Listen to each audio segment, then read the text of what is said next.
तो आज से हम लोग स्टार्ट करेंगे केमिकल रिएक्शंस एंड इक्वेशंस।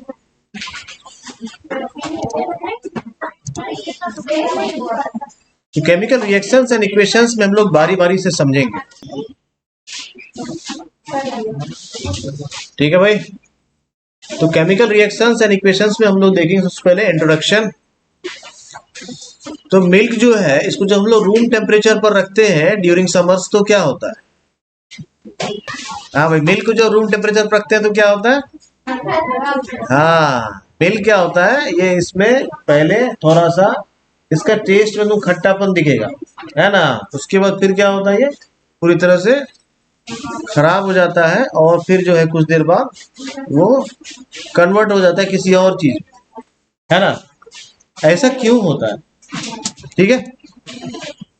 उसके बाद तुम देखे होगे किचन में हम लोग ऐसा तवा यूज करते हैं या पैन यूज करते हैं, या फिर ऐसा आयरन का नेल्स होता है, या फिर ऐसा ग्रिल है, गेट है, कुछ भी that is made up of iron when it is left exposed to humid atmosphere, ये क्या होता है, इसमें रस्टिंग शुरू हो जाता है।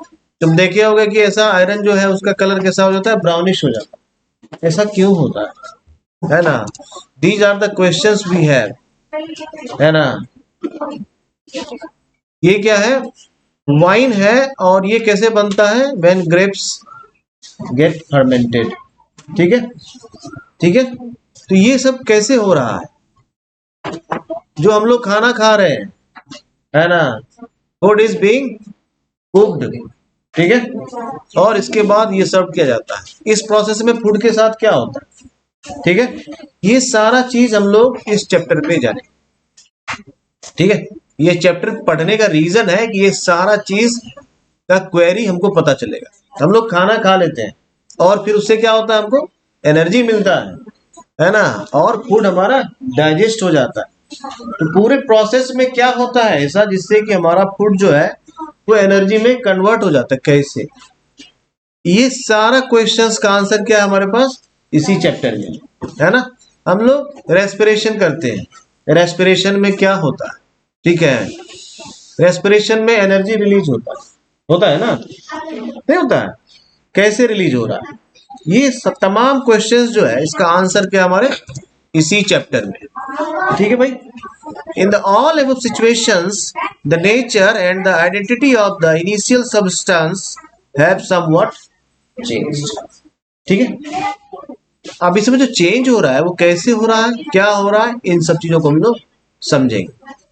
Whenever a chemical change occurs, chemical change और फिजिकल चेंज सभी लोगों को पता है, जिसको हम लोग इजीली रिवर्ट कर सकते हैं, है ना। फिजिकल चेंज है जिसमें उसका केमिकल नेचर चेंज नहीं, जैसे एक पेपर है उसको हम लोग ऐसा दो टुकड़ों में बांट दिए, लकड़ी का एक टुकड़ा था उसको ऐसा तोड़ दिए, वो क्या है, फिजिकल चेंज, ठीक है, क्योंकि दोनों टुकड़ा हमारे पास अब भी जो है वो लकड़ी का ही है, ठीक है। पेपर को ऐसा दो स्ट्रिप में फाड़ दिए, वो दोनों स्ट्रिप के अब भी पेपर ही है, बट बर्निंग ऑफ पेपर और burning of would is not a physical change, it's a chemical change, क्योंकि उस केस में हम लोग क्या किया, उसका केमिकल नेचर को हम लोग क्या कर रहे हैं, चेंज कर रहे हैं, ठीक है।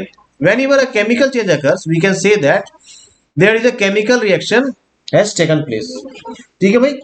जब भी ऐसे केमिकल चेंज होगा लाइफ में कहीं भी दिखे, it means there is a chemical change involve in that process. Clear हो गया? अब हम लोग एक एक्टिविटी करके देखते हैं, ठीक है।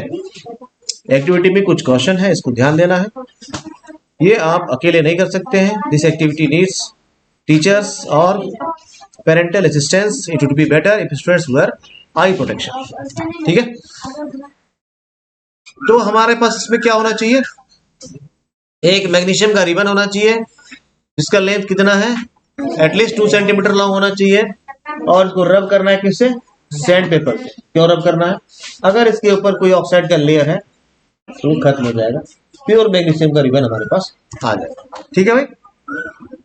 और क्या करना है, टोंग समझते हैं, चिमटा, जिससे हम लोग किसको पकड़ते हैं, बर्तन ही पकड़ते हैं किचन में, टोंग्स, है ना, ऐसा बर्तन तो उठाने वाला होता है ना, हाँ, उसको टोंग्स बोलते हैं, ठीक है। तो इसको क्या करते हैं, उसको पेयर ऑफ टोंग से क्या करना है, होल्ड करना है मैग्नीशियम रिबन को, हाथ से पकड़ के नहीं जलाना शुरू कर देना, है ना, it can damage your fingers, तो इसलिए क्या करना है, उसको टोंग से होल्ड करना है और एक स्प्रिट लैंप लेना है जो लेबोरेटरी में हम लोगों को दिखता है, ठीक है। और उसके बाद हम लोग देखना है कि जो ऐश कलेक्ट हुआ है ना, उसको वॉच ग्लास में रखना है, ठीक है भाई। तो क्या करना है, ये मैग्नीशियम रिबन हो गया, ये हमारा टॉन्स हो गया, और इसको हम लोग क्या करना है, ऐसा बंसन बर्नर जो है, जो स्प्रिट लैंप होता है, उसमें हम लोग इसको जलाना शुरू। क्या होगा, ऐसा मैग्नीशियम जलना शुरू किया, ठीक है भाई। और उसके बाद क्या किया, जब जलना शुरू किया तो हम लोग क्या करिए, उसको, उसका ऐश को कहाँ कलेक्ट कर रहे हैं, ऐश ट्रे में कलेक्ट कर रहे हैं, ठीक है। जो वॉच ग्लास है उसमें कलेक्ट करेंगे उसको, ठीक है भाई। क्या करेंगे, अब हम लोग कुछ ऑब्जर्व करने की कोशिश करेंगे। ये जो जमा हुआ है ऐश, क्या ये मैग्नीशियम है?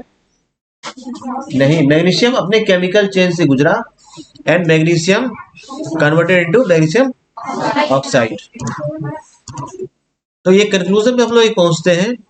क्या कंक्लूजन हुआ कि हम लोग ऑब्जर्व क्या किए, जब मैग्नीशियम रिबन बर्न हो रहा था तो वो एक डेजलिंग व्हाइट फ्लेम से जल रहा था, और ये क्या चल रहा था, एक केमिकल चेंज हो रहा था, और उस केमिकल चेंज के बाद क्या हुआ, मैग्नीशियम कन्वर्ट हो गया एक white powder, and that white powder is what, it is magnesium oxide, ठीक है। The colour of magnesium oxide is white, ठीक है भाई। It is form due to the reaction between magnesium and oxygen. Clear हो गया, ये समझ में आया? चलिए भाई, अब हम लोग एक एक्टिविटी देखते हैं। हमारे पास है पोटेशियम आयोडाइड, हमारे पास है टेस्ट ट्यूब, ठीक है भाई, और लेड नाइट्रेट सॉल्यूशन। अगर किसी को जरूरत है इन सब चीजों को लिखते जा सकते, अगर किसी को डायग्राम बनाना है तो बताना है, मैं पॉज कर दूंगा, उसको लिख लेना है, ठीक है।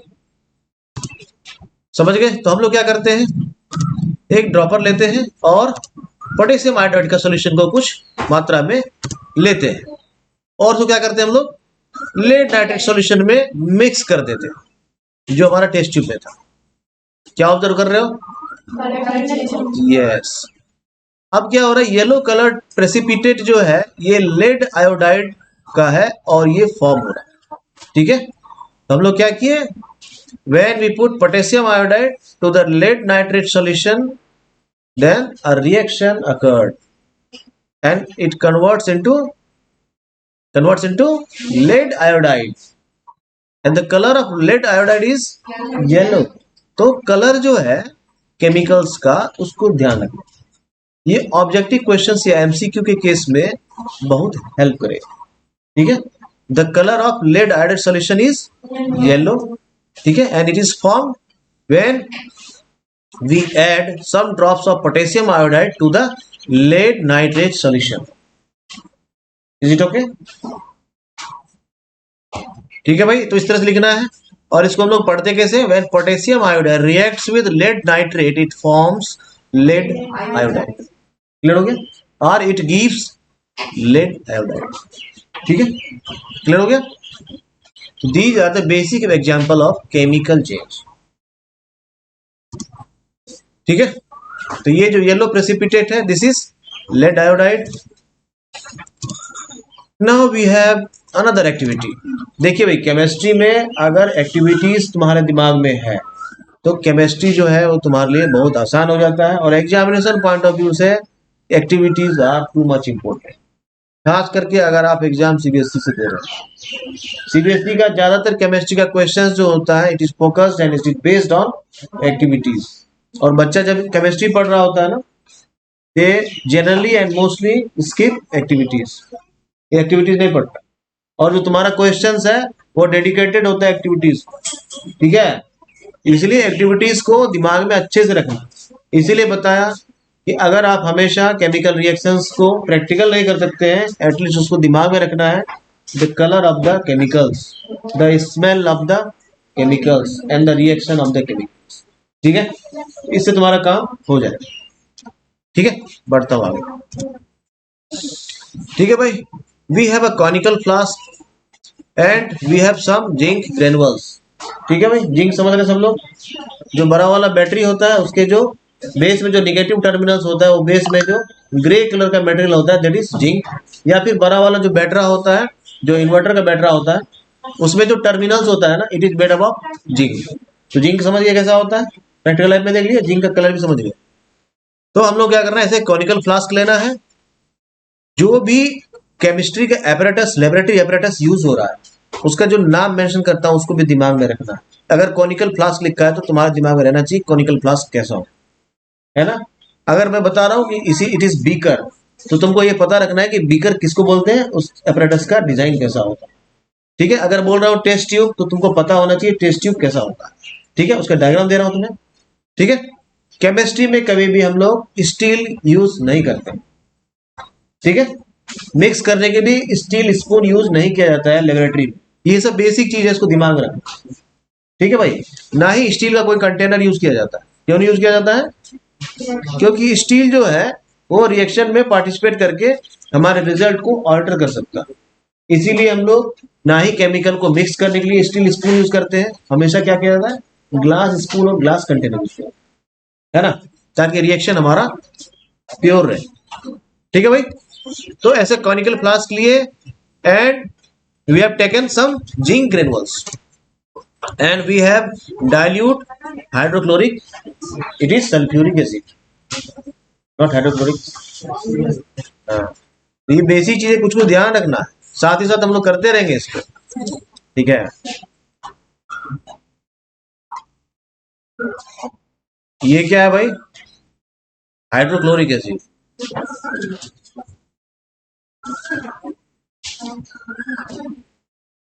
अब थोड़ा केमिस्ट्री के दुनिया में डूब जाना है भाई सब लोगों को। बेसिक केमिकल्स का नाम हमेशा सामने रखिए। H2SO4, it is sulphuric acid, that is also called king of chemicals।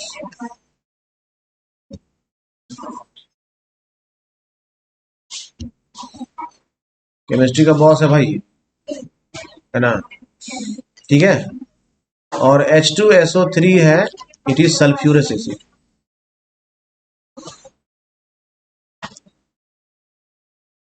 ठीक है, कुछ जो बेसिक हमारा जो इनऑर्गेनिक एसिड्स है उसको ध्यान रखना।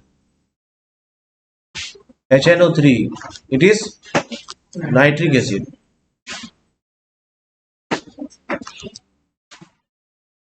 ठीक है, ये बेसिक एसिड्स है, इसको दिमाग में रखना।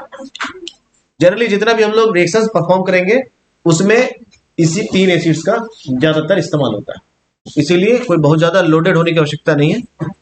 इस तीन एसिड्स का दिमाग में आप रखिए, हो गया, तुम्हारा काम चल जाए।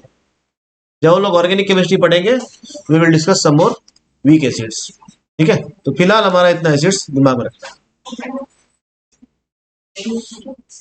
ठीक है, पहला कौन हो गया, hydrochloric acid, it is HCl। Second one is H2SO4, that is sulphuric acid, that is also called king of chemicals. And the third one is HNO3, nitric acid. ठीक है, इस तीन को ध्यान रखना। बढ़ते हैं आगे। तो हम लोग क्या कर रहे हैं, हम लोग कुछ वाटर ड्रॉपलेट्स ले रहे हैं, ऐसा क्या नहीं, ड्रॉपर लिए, and now we are going to take some drops of dilute. अब ध्यान देना है भाई, डाइल्यूट सल्फ्यूरिक एसिड और कंसंट्रेटेड सल्फ्यूरिक एसिड। थोड़ा थोड़ा हम लोग इन चीजों को डिस्कस करते जाएंगे साथ ही साथ, ऐसा जो भी टर्मिनोलॉजी आएगा। ठीक है, कोई ऐसा केमिकल आएगा उसके बगल में ऐसा लिखा रहेगा DIL डॉट, इसका मतलब वो दिल नहीं है, इट इज डाइल्यूट, है ना। अगर कहीं लिखा रहेगा CONC ऐसा, इट इज कॉन्सेंट्रेटेड। ठीक है, these are the abbreviation used just before the acids, just before the aqueous solutions of acids or bases, है ना, whether it is dilute or concentrated। dilute का मतलब समझ में आ रहा है, जिसमें सॉल्यूएंट का परसेंटेज ज्यादा हो। कंसंट्रेटेड मतलब जिसमें सॉल्यूट का परसेंटेज ज्यादा हो। ठीक है, we will discuss it detail in next class. ठीक है, तो हम लोग क्या कर रहे हैं, डाइल्यूट H2SO4 लेना है। डाइल्यूट H2SO4 का मतलब क्या है, इसमें वाटर का परसेंटेज ज्यादा होगा और H2SO4 का percentage in comparison to water कम होगा। जनरली जो डाइल्यूट H2SO4 होता है, इसका कंपोजिशन जो होता है वो 10:90 का होता है। ठीक है, क्या होता है, 10:90 का होता है, यानी 10% H2SO4 mixed with 90% of water. ठीक है, H2O मींस वाटर। ये जो कंपोजिशन होता है इसको हम लोग जनरली डाइल्यूट H2SO4 बोलते हैं। ठीक है, क्लियर हो गया। कॉन्सेंट्रेटेड H2SO4 जो होता है ये डाइल्यूट का हो गया कंपोजिशन।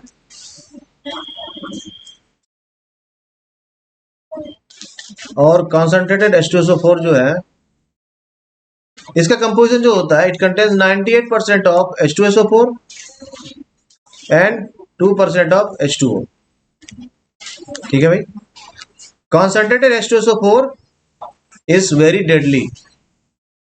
कॉन्सेंट्रेटेड H2SO4 जो है अगर ये तुम्हारे स्किन पर चला जाता है it will give a dead burning sensation, जला देगा तुम्हारे हाथ। लेकिन अगर डाइल्यूट H2SO4 है ये आप हाथ में भी ले लेंगे तो आपको कुछ हार्म नहीं होगा। ठीक है, इतना चेंज आ जाता है।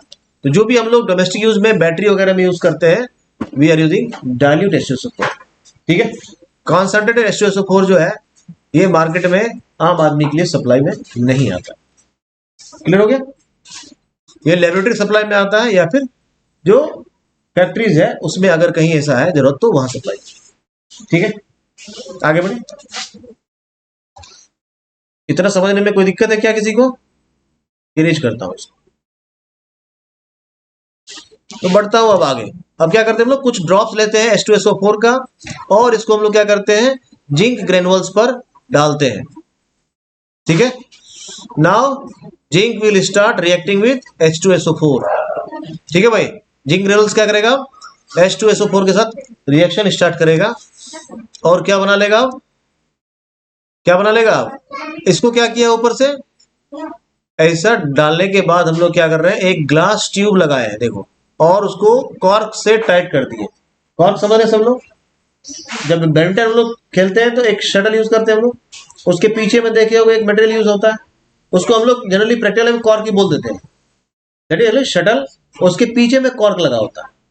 बहुत सारा ऐसा वाइन भी आता है जिसका बॉटल के ऊपर में ढक्कन की जगह कॉर्क लगा होता है। कॉर्क समझ गए, उसी कॉर्क से इसको बंद किया जाना और बीच में हम लोग एक ग्लास ट्यूब डालें। ये डालना ग्लास स्टिक नहीं है, वो ग्लास ट्यूब है।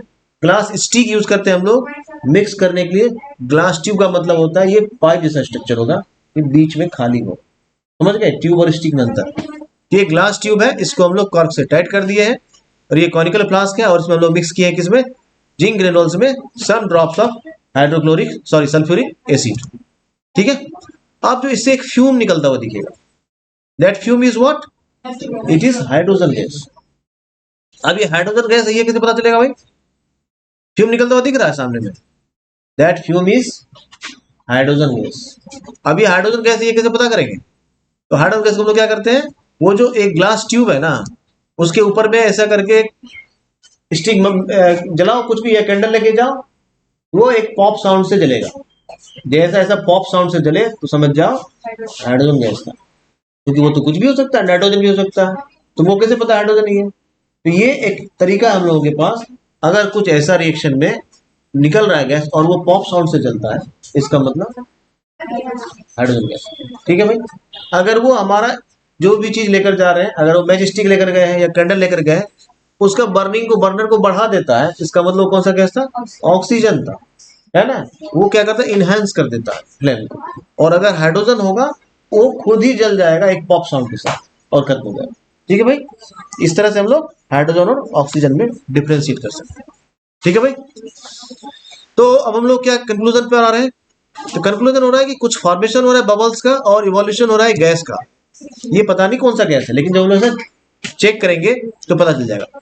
ठीक है, साथ ही साथ कुछ हीट भी रिलीज हो रहा है, यानी टेम्परेचर चेंज हो रहा है, इसका मतलब रिएक्शन कैसा है, एक्सोथर्मिक है। अब हम लोग फिर एक टर्म यूज किए एक्सोथर्मिक। एक्सो मतलब क्या होता है, बाहर, है ना, थर्मा मतलब होता है टेम्परेचर। ठीक है, तो एक्सोथर्मिक रिएक्शंस ऐसा रिएक्शन जिसमें टेम्परेचर रिलीज हो रहा है। ठीक है, इसका रिवर्स क्या होता है, इंडो होता है। ठीक है भाई, ये दो तरह का रिएक्शन हो गया हमारा। ठीक है, इस रिएक्शन में क्या हो रहा है, आपको हीट रिलीज होता हुआ दिख रहा है। जैसे तुम जाते हो मम्मी को देखते हो किचन में, गैस का बर्नर ऑन करती है, लाइटर देती है और बर्नर स्टार्ट हो जाता है जलना, तो वो क्या है, एक केमिकल रिएक्शन है। और वो केमिकल रिएक्शन कैसा है, एक्सोथर्मिक है, उसमें हीट इवॉल्व हो रहा है। ठीक है भाई, ठीक है, और इसमें क्या हो रहा है, चेंज ऑफ स्टेट भी हो रहा है। जिंक ग्रेनुल्स क्या था, सॉलिड था भाई, ठीक है, क्लियर हो गया। These are the basic examples of chemical change, we will discuss it later. From the above three activities, what we can conclude? We can say that any of the following observations helps us to determine whether a chemical reaction has taken place. ठीक है भाई, पहला change in state, change in color and evolution of a gas, change in temperature, formation of precipitate, ये सारा समझ में आया।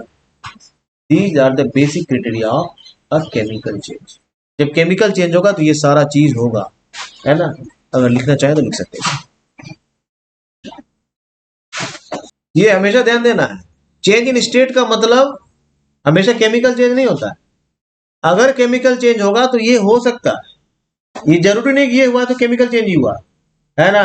Change in state का मतलब हो सकता है फिजिकल चेंज भी हुआ। When ice changes it's state, it's not a chemical change, it's a physical change. तो बढ़ते हैं आगे भाई, चलिए भाई, इसको चार्ट है, इसको ध्यान रखना थोड़ा सा। इसमें सॉलिड है, गैस है और लिक्विड है, ठीक है। तो सॉलिड जो है वो जब मेल्ट करता है तो क्या होता है, liquid, and the process is called melting. And when liquid converts into gas, this process is called evaporation. And when gas converts into liquid, that process is called condensation. ठीक है, हाँ ये ध्यान देना। अगर हमारा ये गैस है, ये क्या है हमारा भाई, गैस है, ये हमारा गैस है। ध्यान देना, गैस जब जो है लिक्विड बन रहा है तो उसको क्या बोलेंगे हम लोग, उसको कंडेंसेशन बोलेंगे, ठीक है। और जब लिक्विड जो है हमारा गैस बन रहा है उसको हम लोग इवेपोरेशन बोलेंगे।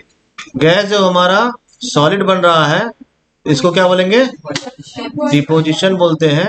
और जब सॉलिड हमारा गैस बनता है सब्लिमेशन बोलते हैं इसको, ठीक है। कई सारा बुक में और कई सारा जगह both process can be said as sublimation, ठीक है। यानी सॉलिड गैस बन रहा है तब भी, गैस सॉलिड बन रहा है तब भी, कई सारा जगह ऐसा both process is called sublimation, ठीक है। आप इसको डिपोजिशन बोल सकते हैं, ठीक है भाई, when gas converts into solid, क्योंकि एक्चुअली इस केस में डिपॉजिट्स ही होता है, ठीक है। And when solid converts into liquid, that process is called melting, ठीक है। And when liquid converts into solid, it is freezing, ठीक है भाई। कोई दिक्कत है इसमें, बहुत अच्छा। बड़े आगे, इसको हम लोग क्या बोलते हैं, चेंज इन स्टेट, ठीक है। ये क्या है actually, physical change, this is not chemical change, ठीक है, ठीक है। अब ये क्या हो रहा है, कलर चेंज हो रहा है ना। कच्चा आम, पक्का आम, है ना। कच्चा आम का कलर कैसा होता है, रॉ मैंगो, यस, इसको ग्रीन मैंगो भी बोलते हैं हम लोग। और राइप मैंगो का, ठीक है, ठीक है। ये क्या हो रहा है, देख रहे हो, हाँ, चेंज इन टेम्परेचर, किचन में तुम देखते हो, है ना। फॉर्मेशन ऑफ अ प्रेसिपिटेट, अभी हम लोग एग्जांपल देखे थे, क्या चीज का प्रेसिपिटेट फॉर्म हुआ था, हाँ, lead iodide. It is not lead, it is lead, ठीक है, समझ गए। स्पेलिंग दोनों का सेम होता है, LEAD जो है इसी को हम लोग लीड भी पढ़ते हैं, और LEAD जो है इसी को हम लोग लेड भी पढ़ते हैं। केमिस्ट्री में जो होता है वो क्या हो जाता है, लेड हो जाता है, और जो प्रैक्टिकल लाइफ में वो लीड हो जाता है। लीड का मतलब क्या होता है भाई, जिससे बना लीडर, नेतृत्व करना, ठीक है, ये लीडर हो गया, ठीक है, इसको लीड पढ़ते हैं। और ये जो है लेड, ठीक है, दोनों का प्रोनाउंसिएशन डिफरेंट है, ठीक है। तो बढ़ते हैं आगे, कुछ एक वैलेंसी चार्ट है, इसको दिमाग में रखना जरूरी है, इससे हमारा चैप्टर पढ़ने में हमको होगी सुविधा, है ना। समझ गए बात को, सबकी वैलेंसी क्या है, 1, सबकी वैलेंसी है 1, ठीक है। यहाँ सबकी वैलेंसी क्या है, 2। समझ में आ गई, क्लियर हुआ चीज, ध्यान देना भाई। यहाँ अगर 1 नहीं लिखा हुआ है, यहाँ 1 नहीं लिखा हुआ, तो यहाँ क्या लिखा हुआ है, 1 लिखा हुआ है, ठीक है। जैसे यहाँ अगर 1 नहीं लिखा हुआ है तो यहाँ 1 लिखा हुआ है। केमिस्ट्री में हम लोग -1 नहीं लिखते हैं। Negative sign indicates that negative charge on it. ठीक है, इसका मतलब क्या हुआ, इसके पास एक इलेक्ट्रॉन एक्स्ट्रा है। नेगेटिव साइन का मतलब यहाँ ये हो रहा है। ठीक है भाई, पॉजिटिव साइन का मतलब क्या है, इसके पास एक इलेक्ट्रॉन कम है, यानी एक प्रोटॉन अधिक है। इसके पास एक इलेक्ट्रॉन कम है या फिर एक प्रोटॉन अधिक है। इसी तरह से समझ के बात को। लेकिन सबकी वैलेंसी क्या होगी, 1 ही होगी, चाहे आप पॉजिटिव रखिए चाहे आप निगेटिव रखिए, इससे वैलेंसी को मतलब नहीं होता है। वैलेंसी क्या माना जाएगा, इसका 1 माना जाएगा। ठीक है, इन सब में क्या है देखना, यहाँ +2 नहीं लिखते हैं कभी भी, ध्यान देना है इसको, लिखने का ओरिएंटेशन ध्यान देना है भाई। जब भी हम लोग पॉजिटिव चार्ज लिखते हैं, कितना पॉजिटिव चार्ज ये लिखते हैं। अगर एक पॉजिटिव चार्ज है तो सिंपल, 2 पॉजिटिव चार्ज है तो ऐसा लिखते हैं 2 पॉजिटिव, इसको पढ़ते भी ऐसे ही, पॉजिटिव 2 नहीं पढ़ते, 2 पॉजिटिव। क्या पढ़ते हैं, 2 पॉजिटिव। यहाँ भी 2 पॉजिटिव ऐसा लिखना है, 2 निगेटिव, इसको ऐसा 2 निगेटिव पढ़ते हैं। इसका मतलब इसके पास 2 इलेक्ट्रॉन्स एक्स्ट्रा है। अगर 2 पॉजिटिव है, इसका मतलब उसके पास 2 प्रोटॉन्स एक्स्ट्रा है। क्लियर हो गया। और इसको चार्ट को लिख लीजिए। ठीक है, अब कुछ एक एक्सेप्शन है भाई केमिस्ट्री में, आज के बाद दिमाग में डालो। तुम एक लाइन पढ़ो, उसके साथ कुछ ना कुछ एक्सेप्शन तुमको मिलेगा ही मिलेगा, है ना। केमिस्ट्री क्या है, it is the mysterious world of exceptions. ठीक है, तो यहाँ पर क्या हमारे पास 2 एक्सेप्शन दिख रहा है हमारे पास, कॉपर और iron, both of them have variable valency. तुम देखते होगे क्यूप्रिक ऑक्साइड, क्यूप्रस ऑक्साइड, है ना। उसी तरह से फेरस ऑक्साइड, फेरिक ऑक्साइड। ये क्यों डिपेंड कर रहा है, किस पर डिपेंड कर रहा है, वैलेंसी पर डिपेंड कर रहा है। और ऐसा इसलिए हो रहा है because it has variable valencies. ठीक है भाई, तो इसको लिख लेना और इसको तेजी से लिख लेना। तो इतना समझ गए। तो इसमें है कि जो वैलेंसी 1 है वो किसका किसका है, हाइड्रोक्साइड, क्लोराइड, ब्रोमाइड, आयोडाइड। ये दिमाग में रखो, जितना भी इस तरह का है, आइड फाइड, ये सब का वैलेंसी 1 है। इस तरह से तुम्हारा याद रखना आसान हो जाएगा। ठीक है, इसलिए मैं बताया कि याद रखना तुमको मुश्किल लग रहा होगा, लेकिन मुश्किल है नहीं। ठीक है, सोडियम, पोटेशियम, इन सब का क्या हो गया, valency 1। Hydrogen, silver, potency valency क्या है इसका, 1। एल्यूमिनेट, बाइकार्बोनेट, नाइट्रेट, देखो 8, सबकी valency 1। Hydroxide, chloride, bromide, iodide, valency याद हो गया। तकलीफ है कुछ, अब ऐसे ही 5 बार पढ़ोगे सब याद हो जाएगा। तुमको लगता होगा इतना कैसे याद रखेंगे, मुश्किल काम है, कोई मुश्किल काम नहीं है। ठीक है, तो हाइड्रोक्साइड, क्लोराइड, ब्रोमाइड, आयोडाइड सबका वैलेंसी 1। नाइट्रेट, बाइकार्बोनेट, एल्यूमिनेट सबका valency 1। Silver, sodium, hydrogen, potassium सबका वैलेंसी 1। खेल खत्म। अब आते हैं हम लोग cadmium, calcium, magnesium, valency 2। Mercury, zinc, barium, valency 2। Oxide, sulphide, chromate, carbonate, sulphate, zincate 2। ठीक है, कॉपर की वेरिएबल वैलेंसी 1 and 2, आयरन की वेरिएबल वैलेंसी 2 and 3, एल्युमिनियम की वैलेंसी 3। ठीक है, अमोनियम की वैलेंसी 1 और लेड की वैलेंसी 2। ठीक है भाई, बढ़ते हैं आगे। यहाँ तक कोई दिक्कत है, चलिए भाई। अब हम लोग जानेंगे केमिकल इक्वेशन क्या है। तो इसमें 2 टर्म हम लोग यूज किए थे, chemical reactions and chemical equations. Chemical reactions and chemical equations.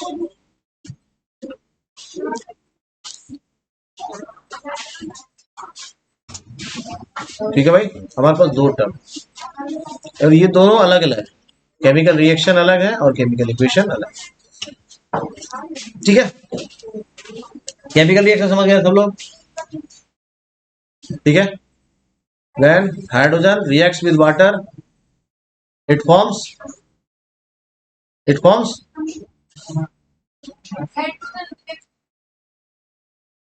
oxygen. When hydrogen reacts with oxygen, it forms water. ये क्या है, केमिकल रिएक्शन। क्या है, केमिकल रिएक्शन है। और इस केमिकल रिएक्शन का जो रिप्रेजेंटेशन है वो क्या है, केमिकल इक्वेशन। समझ बात आई। तो द सिंपल रिप्रेजेंटेशन नहीं, इसको सिंबॉलिक रिप्रेजेंटेशन लिखिए।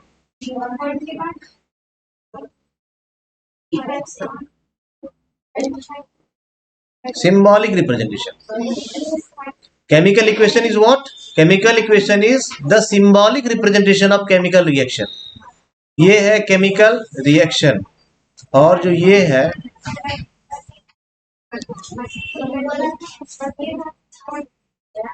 ये क्या है भाई?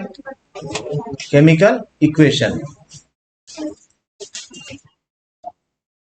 तो रिएक्शन और इक्वेशन में अंतर समझ में आ गया? When hydrogen reacts with oxygen, it forms water. ऐसा अगर हम लिख रहे हैं, this is the reaction, and when we write 2H2 plus O2 gives 2H2O, this is equation, chemical equation. So chemical equation is what? It is the symbolic representation of a chemical reaction.